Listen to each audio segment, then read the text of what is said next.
Park में आते ही अली खुशी से स्लाइड पर बैठता है और जोर से फिसलता है। फिर वो रस्सी वाले झूले की तरफ भागता है और झूलने लगता है। वो बार बार झूलों पर खेलता है, हंसता है और खुशी से चमक उठता है। कुछ देर बाद अली थक जाता है और अपने अब्बू और अम्मी के पास आता है। अम्मी, अब्बू, मुझे भूख लग रही है, खाना खाते हैं। सब फैमिली पार्क की हरी घास पर दस्तरख्वान बिछाते हैं। फ्रूट की बास्केट खुलती है।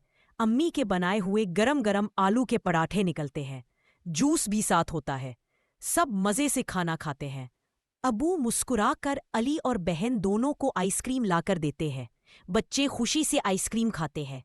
फिर अब्बू कहते हैं, चलो बच्चों, अब घर चलते हैं। अली शरारत से हंसते हुए कहता है, अब्बू बस एक बार और रस्सी वाला झूला झूलने दो। अब्बू इजाज़त देते हैं और अली अपनी बहन के साथ आखिरी बार रस्सी वाले झूले पर झूलता है। फिर सब वापस कार में बैठते हैं और खुशी खुशी घर की तरफ रवाना हो जाते हैं।